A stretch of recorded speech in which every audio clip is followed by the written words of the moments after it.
कानूनी नोटिस उनको दिया वकील के माध्यम कि आप इसका जवाब दें। नोटिस कर उनके ऊपर शामिल हो गया मदन जी को। उसके बाद अगला जवाब क्या आता, अगर जवाब संतुष्ट नहीं हो तो मुकदमा दर्ज कराएंगे मदन। ये क्या संसद में भी लेकर जाएंगे? विशेष 100% जा सकते हैं, हमारा प्रिविलेज है, ऐसे नहीं कह सकता। आज पत्रकार नेता चौथा स्तंभ आप लोगों को हम विदाई करने गाड़ी पाने का आप हर बात से थोड़ी कर सकते। हाँ, कई बार भावावेश के अंदर कोई व्यक्ति कह देता है सामाजिक बहिष्कार की जो बात करे, और मदन जी को शायद पता नहीं कि राष्ट्रीय लोकतांत्रिक पार्टी ने कहीं एक किसी को नहीं कहा कि आप मंत्रियों का विरोध करो। अगर मैं कहता उसके बाद वो मेरे पे डालती, तुम्हारा पानी, बिजली और कानून व्यवस्था को लेके कुचामन के अंदर लोकतंत्र व्यवस्था जो प्रचार कर रहे थे, वो विरोध कर रहे थे, उस बात को उन्होंने मन से ले लिया। हाँ, ये सही है, तो घबरा जाते हैं। पहले मैंने कई बार देखा हल्ला उल्ला होने के बाद इधर हो जाते हैं, कच्चे दिल के आदमी, मजबूत नहीं, लेकिन इतना ज्यादा हो जाना कि 3 मुकदमे एक मामले के विरोध प्रदर्शन के 3 मुकदमे दर्ज होना कुचामन कर सकता। राजधानी में बाधा पुलिस करा रही, उनके नेता अलग करा रहे हैं, तीसरा और 151 4 FIR, और यहाँ भी मेरे बच्चों को जो मुकदमे दर्ज किए हैं, SMS का जो मुकदमा था उसमें राजस्थान सरकार घुटनों की बलाई कमिश्नर ने समझौता क्या है, मुकदमे में कोई कार्रवाई नहीं होगी। वीर तेजाजी महाराज सर्किल का जो मामला था सानानगर के अंदर, उसमें यह था मुकदमे में कोई कार्रवाई नहीं होगी, FIR देंगे। 400 का जो मुकदमा था रिया बड़ी के अंदर, जब हम आए थे तो सरकार बाड़ी घाटी के अंदर सुबह 5 बजे आई और सारी हमारी मांगे मानने के 5 महीने बाद FIR लॉन्च कर ली। परसों के एक जुटा FIR और करेगी, हमारी गाड़ियां तोड़ दी पुलिस। इससे कोई फर्क नहीं पड़ा। जितने मुकदमे हमारे खिलाफ करेंगे उतनी तादाद में नौजवान भारतीय जनता पार्टी को सबक सिखाएगा। कितनों को जेल में डालोगे? आने वाले दिनों में हम राजस्थान में जेल भरो आंदोलन भी चलाएंगे, क्योंकि विपक्ष राजस्थान में राष्ट्रीय लोकतांत्रिक पार्टी है कि हमें 2.5 साल इस निकम्मी नकारा सरकार से मुकाबला करना है। आप देखिए किन किन मुद्दों को लेकर सत्ता के अंदर आए।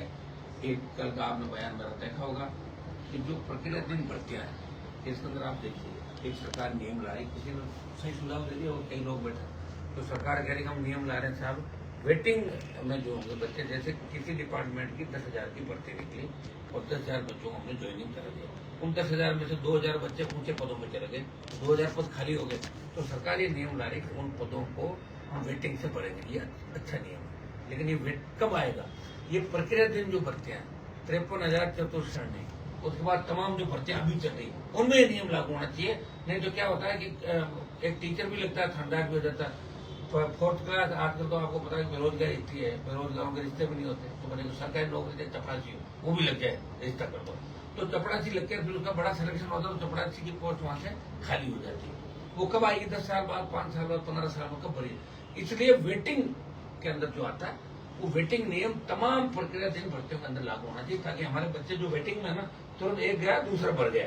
ये सिस्टम सरकार को लागू कर दिया, सरकार ने इस मामले को। आपके आवासों को लेकर भी काफी, देखिए मेरे 3 जो ये नारायण बेनीवाल के नाम, वो पुखराज गर्ग के नाम है, और वो मकान मेरे पास है, उनका रेगुलर जो सरकार दे रही है 25,000 30,000 रुपये मंथली किराया, और जिस दिन आएगा, क्योंकि हम जब चुनाव लड़ेंगे तो हमें NOC लेनी पड़ती है कि कोई बकाया नहीं, कोई ये दिक्कत नहीं। लेकिन मैंने आज देखा कि उसका हाईकोर्ट का स्टे मेरा अगस्त तक का, दोनों मकानों में इनका भी ADM के यहाँ अभी इस बात को लेकर विशेष सुनवाई हुई कि ये आवास खाली कराएगा।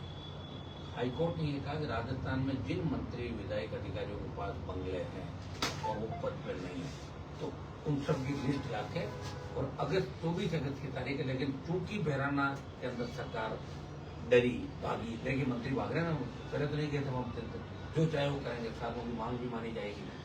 तो बहराना से बौखलाए हुए और मूर्खाजी राज का जो बयान था राहुल गांधी के लिए, मोदी जी ने मूर्खाजी राज करके मुल्कों का राजा, आपने देखा होगा, वो भी देखता हो सारी चीजें।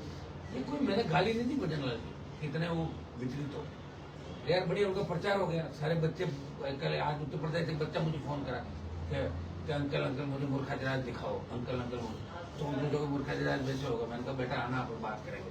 तो घर में हल्ला हुआ ना, तो उसने रील में बच्चन देख लिया, तो मुझे मूर्खाजी दिखाओ।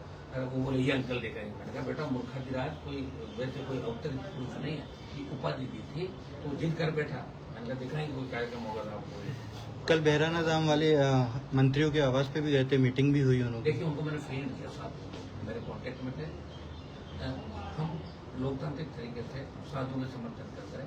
और देखिए सरकार ही इनको रद्द करेगी, मेरा आदेश चलेगा। हम सरकार में दबाव जितना बढ़ाना हमने बढ़ा दिया। पूरे देश के अंदर बात चली और मदन राठौड़ मुख्यमंत्री को दिल्ली तलब किया, सेंट्रल महामंत्री भी आ गए। ये हनुमान बेनीवाल और आरएलपी की हुंकार का ही परिणाम था कि बीजेपी के अंदर खलबली मच गई, कोई किधर भाग गया, कोई किधर, ठीक हो रहा मामला। तो हमने साधु संतों को ये कहा आपकी वार्ता जो भी संतों परिषद आपसे कर रहा था, आप वार्ता करें, उसमें कोई दिक्कत नहीं, लेकिन वो 7 जो एजेंडे थे देखो इस तरह उन बात पर लोग रहना, उनका उन बात पर रहेंगे। कोई मंत्री जाए संतरी जाए, हमारे क्या फर्क पड़ता है, हमें तो उनका आशीर्वाद मिल गया। जहाँ आवश्यकता पड़ेगी हम साधुओं के साथ खड़े हैं। साधुओं 2 महीने से बैठे थे, आपकी वो तो वो ले रहे थे, समाधि ले रहे थे, वो मैंने रोका। और हमने भाजपा को उसका एजेंडा याद दिलाया, साधु गाय ये बीजेपी का एजेंडा है, आप अपना एजेंडे से भटक रहे हो, आप जमीनों में कब्जे, बजरी माफिया, पर्यटन भू माफिया, पेपर लीक, इनके अंदर शामिल हो गए। तो अपना एजेंडा उनको याद दिलाने के हनुमान बेनीवाल और राष्ट्रीय लोकतांत्रिक पार्टी ने बड़ी हुंकार राजस्थान के अंदर भरी थी। भरतपुर के अंदर इसी महीने के अंदर मैं वो कह रहा हूँ, भरतपुर में घोषणा देंगे सीएम का जिला, वहां मैं लाखों लोगों की बड़ी रैली कर रहा हूँ भरतपुर के अंदर। उसकी तारीख का ऐलान कल संघर्ष समिति ने मुझे आमंत्रित किया। भरतपुर के अंदर जाट, भरतपुर, धौलपुर, डीग नया जिला बन गया। तो डीग, भरतपुर, धौलपुर के जाट केंद्रीय सेवाओं में आरक्षण उनको नहीं है, तो उनकी आरक्षण से तमाम जो सीएम के गृह जिले में अपराध बढ़ रहे हैं, मैडम मगर गृह राज्य मंत्री जिस तरह गुंडागर्दी वहाँ उनके लोग कर रहे हैं, उस गुंडागर्दी से बचाएंगे लोगों को। इसको लेके आज कल वो तारीख का ऐलान करेंगे और मैं भरतपुर में लाखों लोगों की रैली कर जाऊंगा। अगर सरकार में दम है और जो बयान दिया मेरे बीजेपी के लोगों ने हनुमान जी को रोक देंगे, तो मुझे रोक के दिखाना, फिर मैं बता दूं हनुमान बेनीवाल के अंदर कितनी ताकत है प्रदेश और देश का। एक बयान आपने दिया कि आपने कई लोगों की मदद करी, कई लोगों को विधायक बनाया, सांसद भी बनाया, लेकिन अमरा राम जी बोल रहे हैं कि खुद का घर क्यों नहीं बचा पाए विधायकी का चुनाव। अमरा राम जी लगातार 4-5 बार हार गए ना, अभी वही सोच रहे हैं जीत गए। पिछली बार मैंने अमरा राम की मदद की, टेलीफोन आया था, पूछ रहा हूँ, और उससे पिछली बार भी मेरा एक कैंडिडेट लगे, फिर बोला अपने सब साथ थे। अमरा राम जी की मदद भी हमने करी 2 चुनाव में। और अमरा राम जी पुराना इतिहास उठा के देखने लगातार जो 5 चुनाव लड़े ना, उनके कितने कितने वोट है, ठीक है। अमरा राम जी अपनी पार्टी के नेता नहीं, उनकी पार्टी का बॉस हो है। हनुमान बेनीवाल ने खुद की पार्टी बना के सारा काम किया और मेरे हर आंदोलन में 100% जीत हुई है। ये बहरहाल अभी मेरी आंदोलन की जीत चल रही है, चाहे 5 दिन बाद और 3 दिन बाद। ये आंदोलन क्या बहुत बड़ा मुद्दा था कि 800 बीघा जीको को ट्रांसफर करना छोटा मुद्दा नहीं है। सरकार को पता नहीं करेंगे तो हनुमान और परेशान लेकिन वो टारगेट विधानसभा के चुनाव को लेकर कर रहे हैं आपका, विधानसभा के चुनाव को लेकर भी करें। बुखले है ना, अब इनके पास वार कुछ बचे नहीं ना, तो कभी अमरा राम आएगा, कोई रामू राम आएगा, कोई इधर से निकालेंगे जगह जगह से पुराने जितने भी लोग हैं। लेकिन अमरा राम जी के यहाँ आरएलपी ने अमरा राम जी को कंप्लीट वोट दिया और कम्युनिस्ट पार्टी के क्योंकि थर्ड फ्रंट की हम बात करते हैं, अमरा राम जी मेरे सीनियर है, हमने खूब लड़ाई साथ लड़ी, लेकिन जो बयान उनके अच्छा नहीं। चुनाव हार जी तो उनकी जमान जब कोई ना 3 बार अमरा राम जी, फिर क्या हुआ, कर लो कुछ नौकरी तरह। ये तो मेरा ही वो था। अमरा राम जी ये कह दे कि राष्ट्रीय लोकतांत्रिक पार्टी के वोटों में बिना मेरी जीत हुई है, तो आरएलपी के लोग बता देंगे। नहीं तो मैं ये कह रहा हूँ कि कम्युनिस्ट पार्टी के सारे नागौर के वोटर भारतीय जनता पार्टी के साथ थे, मेरे साथ एक भी कम्युनिस्ट नहीं था, फिर भी मैं जीता बिना कम्युनिस्ट वोटों।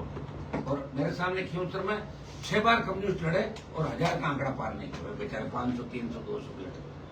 सर, एक मुझौता में जो फायरिंग कांड हुआ है उसमें पीड़ित बीजेपी के नेताओं को खुला नाम लिया। देखिए, मैं ऐसे में अस्पताल भी गया था और अस्पताल जाने के बाद वहाँ आईजी, एसपी, कलेक्टर तमाम लोगों से बात हुई, डीजीपी से बात करी हमने।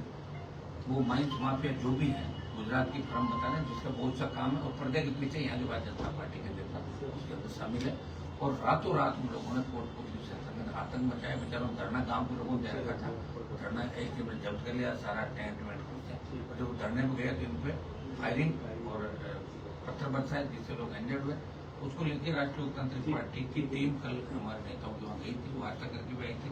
समझौता उनके साथ हुआ कि 307 की धाराओं को लोग गिरफ्तार करेंगे, गोलियां कहाँ चली कितनी थी उसकी भी जांच होगी और माइनिंग का जो विवादित एरिया उसको रोक दिया और बाकी माइंस पे भी रोक लगाने की बात करी थी। ये जो सरपंच साहब उस गांव के आंदोलन के अंदर अगुवाई करें, उनके साथ मेरी टीम बैठी थी, एसपी, कलेक्टर तमाम लोग बैठे थे। अगर हमें लगा कि आगे न्याय नहीं मिलता तो मैं स्वयं उस गांव के अंदर जाऊंगा, पूरा करेंगे, लेकिन आवश्यकता नहीं है। जो अपराधी दोषी पकड़े जाएंगे और गलत तरीके से माइनिंग माफिया चाहे कितना ही बढ़ाओ उसको राजस्थान के अंदर नहीं पड़ा। सर, स्थानीय सांसद का भी नहीं, विधायक का भी नहीं पहुंचना और सांसद भी नहीं पहुंचे, दोनों ही बीजेपी से जुड़े हुए। अपन क्या कर सकते हैं, अभी बीजेपी के जैसे उनकी गला रहित हत्या की यहाँ पे मेरी पूरी पूरी टीम वही है रात से कल दोपहर से। मेरा काम मैं कर रहा हूँ, अब कोई नहीं कर रहा और इसलिए लोगों को जलन भी है। ये नए नए जो 80 साल के 90 साल के नौकरी निकलने के लिए आ रहे हैं बयान देने के लिए, ये बरसात के टाइम जैसे निकलते हैं, वो ही तो तकलीफ होती है। हम तो पूरे जीवन किया, लेकिन उनको पता नहीं तुम हर आंदोलन के अंदर सौदा करते थे और सौदा करके आंदोलन में बैठते थे, तो सौदा करके ही वापिस रवाना होता। हनुमान बेनीवाल ने सत्ता छोड़ी, सत्ता छोड़ के संघर्ष किया। और ये बॉर्डर जाम मैंने किया था, इन्होंने नहीं किया, ये कॉन्ट्रैक्ट करना हमने किया, कुछ नहीं किया।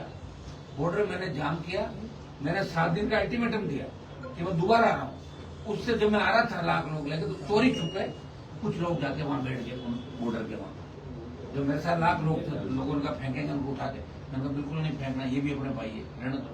फिर कई शिकायत हुई, कोई कंबल चोर के ले गया, कोई घी चोर, रात को मारपीट होती थी हमेशा बॉर्डर पर।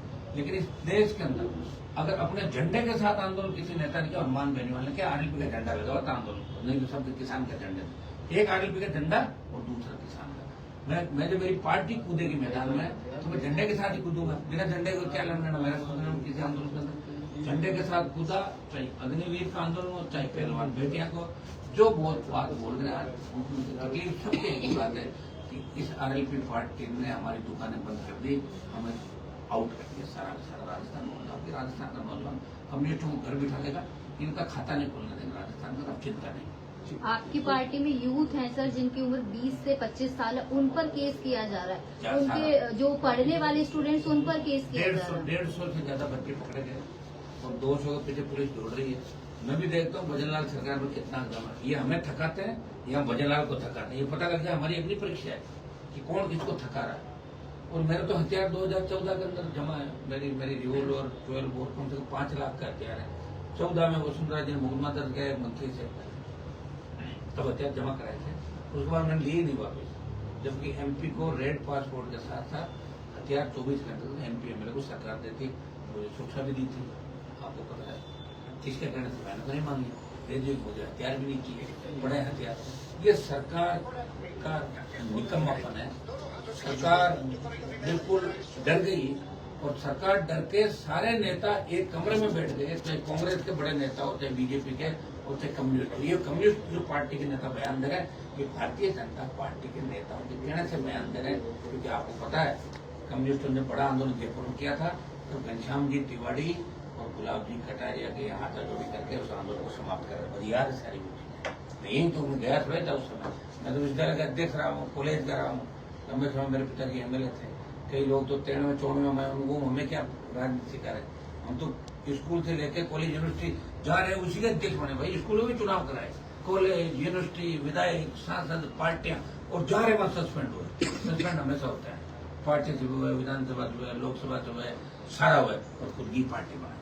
तो पार्टी बना के संदेश दिया देश में कि राजस्थान के लोग BJP कांग्रेस के अलावा तीसरी ताकत को भी खड़ा करें। और आप देखना 28 का जो रन होगा उसमें आपको दिखेगा कि राजस्थान का जो जवान है 20, 25, 50 इस बार तय करेगा कि मिला जुले का खेल हम नहीं चलने देंगे। जिस तरह हमारे बच्चे सुसाइड करें नीट को लेके, जो CBSE का 12th का जिस तरह हटाया लोगों को परीक्षा प्रणाली यही से कराने की बात को करते, कितने बच्चे हताश है, निराश है, कोई बोलने वाला नहीं। कोटपुती की घटना, मेरे पर टेलीफोन आया, सीधा मैं SMS चला गया, बच्चों को भेजा। मैंने कहा भाई अकेले नहीं, गाँव को जरूरत पड़ेगी मैं जाकर बैठ जाऊंगा उनके साथ। आप बताइए ये ड्यूटी मेरी नहीं, ये ड्यूटी कांग्रेस पार्टी की भी है। ये भारतीय जनता पार्टी के जिन नेताओं ये भजनलाल के आसपास नहीं चलती होगी, उनकी भी ड्यूटी है कि कम से कम जाके उन लोगों के हालचाल पूछे, उनकी मदद करें। कानून व्यवस्था वेंटिलेटर पे आप देखिए, मदन जी का छोटा सा विरोध हुआ, 3-4 अधिकारी भरता दिया। क्या लोकतंत्र में विरोध करना अपराध है? यहाँ हमारे यूनिवर्सिटी गेट पे जो बच्चे आंदोलन कर रहे थे, ये मुकदमा इस बात का भी दर्ज कर लिया, पुतला क्यों जलाया। तो अब तो BJP वालों ने पुतला जलाया 3 दिन पहले, उनका भी करवा रहे हैं, कांग्रेस जला, सब पे करो मुकदमा। या RLP के लिए कोई नया नियम लेके आए हो कि RLP हल्ला करे तो मुकदमा और दूसरी पार्टियां हल्ला करे तो मिला जुली का खेल। ये चल रहा है राजस्थान का। नेताजी 28-29 में थर्ड फ्रंट के रूप में आप मदद करेंगे क्या हमला राम जी या अन्य पार्टी? ये तो आप कहा 28-29 कहा है, आप कहेंगे इनका है ही नहीं। तो अगली बार योग संयोग की बात है, लोकसभा के अंदर हो गया मामला, चूंकि हम वचन से बंधे हुए थे, मदद कर दी और इसमें इनका भी ठीक हो गया, बड़ा पसंद गया। अच्छी बात है MP बन गए, मेरे बराबर वाली सीट है दोनों की, हमारा कोई आपसी झगड़ा नहीं। लेकिन जो उन्होंने बयान दिया वो थोड़ा ठीक नहीं, मैंने तो अच्छा बयान दिया था कि RLP की वजह से हमारा राम जी का बुढ़ापा सुधर गया। तो बुढ़ापा तो बुढ़ा आदमी बुढ़ा ही कहेंगे। अभी 50 साल क्रॉस हो गया, जब 80 चला जाऊंगा 80 साल का आदमी का जवान होता है। ये भी मेला है क्या? वृद्धावस्था, युवावस्था, ये तो पहले से लिखी हुई है। ये सारे तिलमिला उठे, भीड़ नहीं है, 500 आदमी इकट्ठा नहीं कर पा रहे, 1000 नहीं, लाखों हनुमान बेनीवाल के साथ आ रहे, 47 डिग्री पे दिल्ली की ओर बढ़ रहा गए, खलबरा गए, और उनके जो दुकान उठ गई उनकी सबकी, तो उठी हुई दुकान, बुझे हुए दिए, जले हुए कारतूस, ये जगह जगह से निकलेंगे, आएंगे राजस्थान, कोई फर्क नहीं पड़ता। आरएलपी के कार्यकर्ताओं की गाड़ियां भी जो है जोश जब्त की जा रही है। गाड़ियां पकड़ लेंगे, नहीं ले लेंगे गाड़ियां तो नहीं, गाड़ियां बादल फाइनेंस वगैरह लो, ठीक है ना। आरएलपी को कमजोर थोड़ी, आरएलपी अब दिल्ली के अंदर 28 के राउंड के बाद राष्ट्रीय लोकतांत्रिक पार्टी दिल्ली की ओर बढ़ेगी, और बीच में जो उत्तर प्रदेश के चुनाव है, हम उत्तर प्रदेश में भी राष्ट्रीय लोकतांत्रिक पार्टी चुनाव लड़ाएगी। इस बार विधानसभा चुनाव 27 पत्रकारों को भी दिलाओगे कि साहब गाड़ियाँ? पूरी